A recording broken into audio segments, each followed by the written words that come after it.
Assalamualaikum warahmatullahi wabarakatuh. Kenalin, nama aku Muhammad Hasan, mahasiswa semester 6 Ilmu Hukum Universitas Nahdlatul Ulama Indonesia.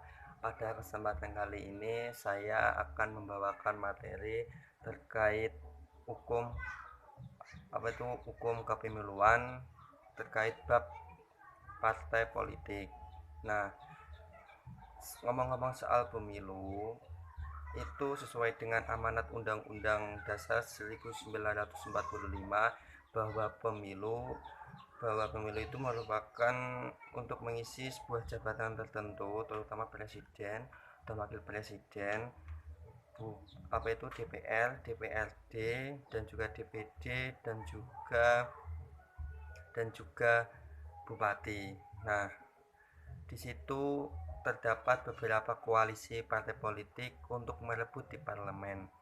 Nah, ngomongin soal partai politik, di sini saya akan menjelaskan terlebih dahulu apa itu partai politik dan apa fungsinya partai politik dan apa hubungannya partai politik dengan pemilu itu sendiri dan apa hubungannya partai politik dengan demokrasi Indonesia ini. Sebelum melangkah jauh ke definisi, izinkan saya untuk membaca sejarahnya terlebih dahulu terkait partai politik.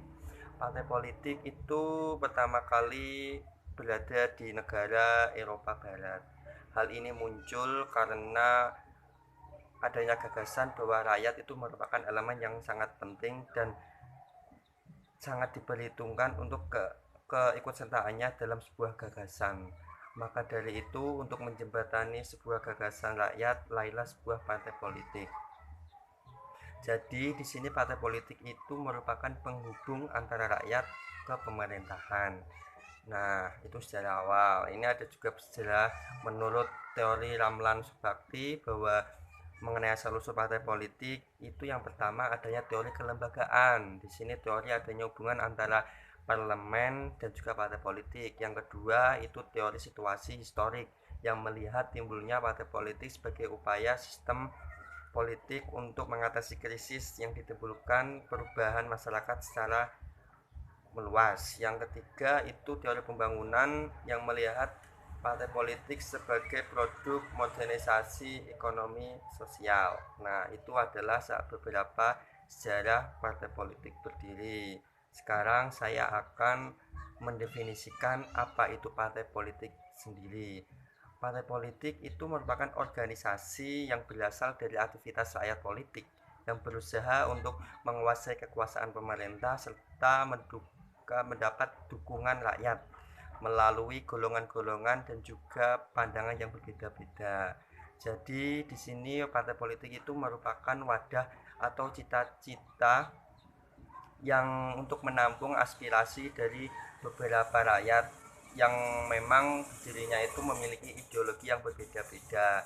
Tapi kalau kita melihat dalam pasal 1 angka 1 Undang-Undang Nomor 2 tahun 2019 tentang atas perubahan Undang-Undang Nomor 2 tahun 2008, partai politik itu dijelaskan definisinya.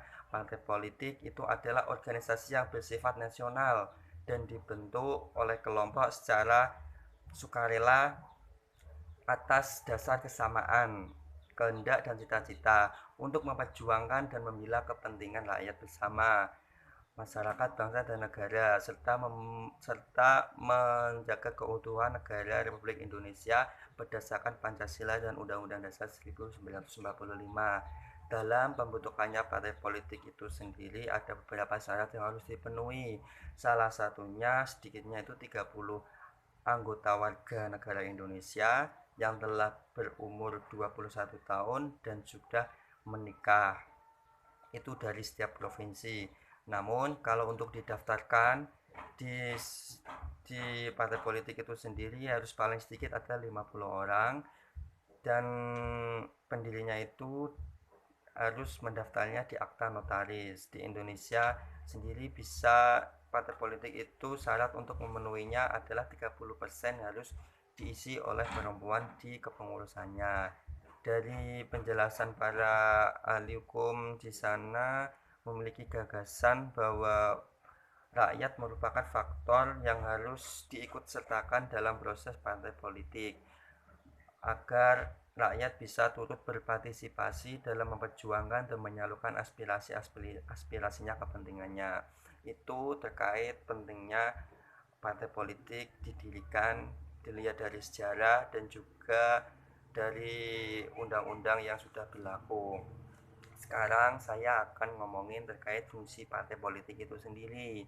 Untuk memahami lebih lanjut apa itu apa fungsi partai politik, mari kita lihat pendapat dari Miriam Budiarjo bahwa ada 4. Yang pertama itu komunikasi politik, sosialisasi politik, rekrutmen politik, dan juga pengatur konflik.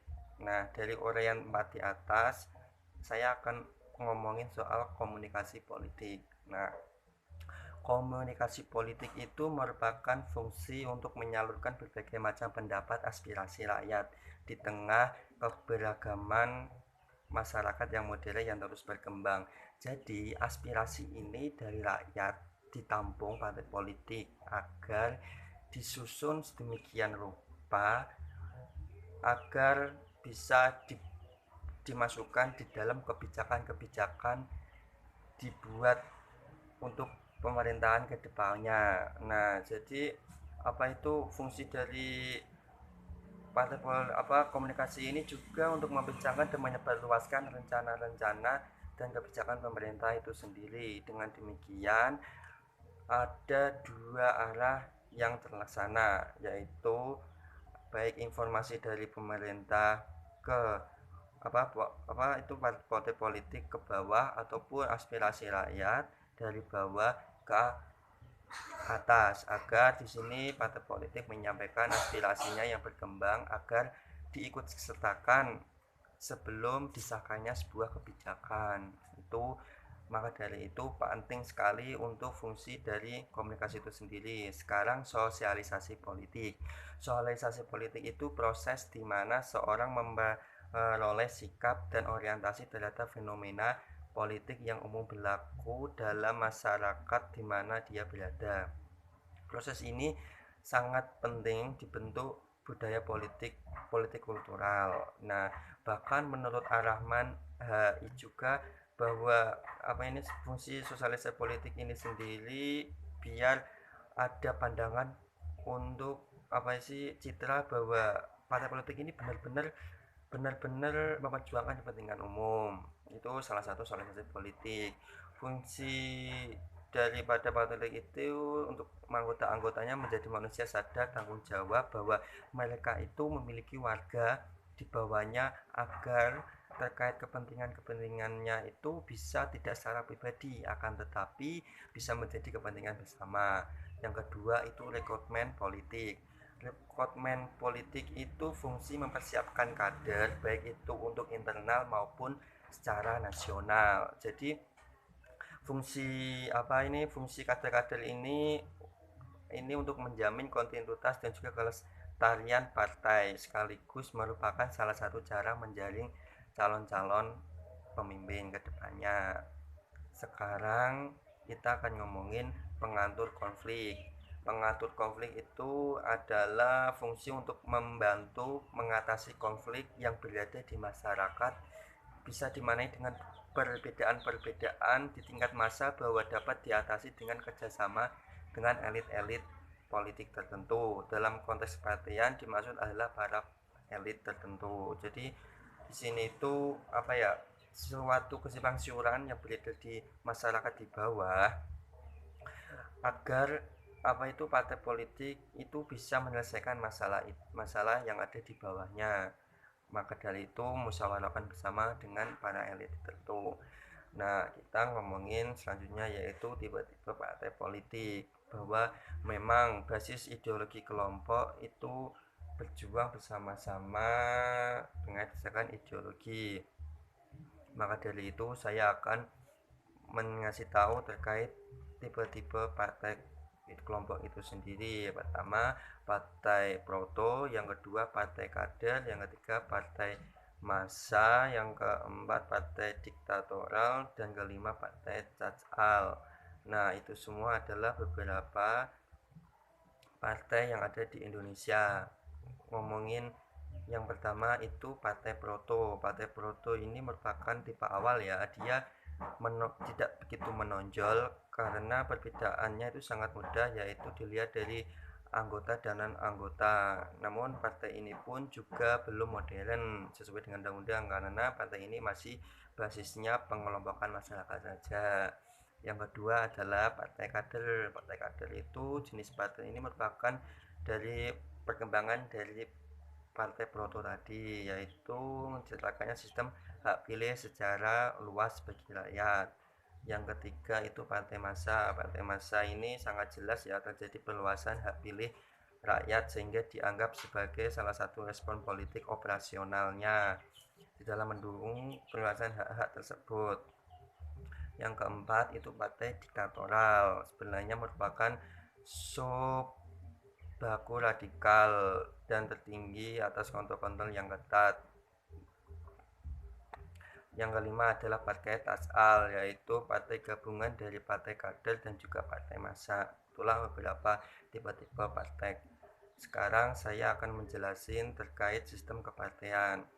Memang sangat erat dengan stabilitas pemerintahan dan juga kepartean pemerintah. Jadi kita akan ngomongin soal sistem partai yang ada di dunia, bahwa di dunia itu ada 3 partai, yaitu sistem partai satu, yaitu yang kedua sistem 2 partai, yang ketiga sistem multipartai. Nah, apa itu sistem partai itu sendiri? Yang satu partai ya itu merupakan partai apa itu dalam suatu negara itu hanya satu partai saja. Jadi partai ini sebagai fungsinya untuk penggerak dan juga pendobrak masyarakat untuk menekan perpaduan. Di negara mana saja sih yang mengikuti sistem satu partai ini? Terutama negara-negara yang biasanya masih komunis, contoh ya negara Afrika, Eropa Timur, RLC, dan juga Korea Utara. Itu adalah beberapa negara yang menggunakan sistem satu partai. Yang kedua adalah sistem dua partai. Apa itu sistem dua partai? Yang mana ini terdapat dua partai lebih, namun yang lebih dominan itu dua partai, yaitu yang berkuasa menang pemilu dan juga partai yang kalah yaitu oposisi. Ini sangat cocok bagi masyarakat yang homogen. Sistem dua partai ini diperkuat dengan sistem distrik karena sistem dua partai ini setiap wilayah itu hanya diwakili oleh satu wakil saja. Sistem partai ini juga memiliki kelemahan, yaitu akan menghambat bagi pertumbuhan partai kecil lainnya. Nah, negara yang mengikuti sistem partai ini itu seperti hanya negara liberal seperti Inggris dan juga Amerika. Yang ketiga itu adalah sistem multipartai. Apa itu sistem multipartai? Yaitu negara yang menganut sistem ini itu mengakomodir banyak partai masing-masing yang memiliki asas yang berbeda. Bisa di dalam ini susah ditemukan adanya partai yang memperoleh suara terbanyak. Karena maka itu dibutuhkan sebuah koalisi kerjasama antara satu parpol dengan satu lainnya untuk memperoleh suara rakyat. Nah, itulah dengan sistem pemerintahan ini juga disebut koalisi. Ini sangat cocok bagi masyarakat yang majemuk, yaitu heterogen. Nah, di mana saja negara yang menganut sistem ini, yaitu negara Perancis, Indonesia, dan Belgia. Itulah beberapa pemaparan terkait apa itu partai politik yang saya bawakan pada kesempatan kali ini. Semoga sangat bermanfaat, dan apabila ada tutur kata mohon dimaafkan karena itu semua tidak luput dari kesengajaan. Assalamualaikum warahmatullahi wabarakatuh.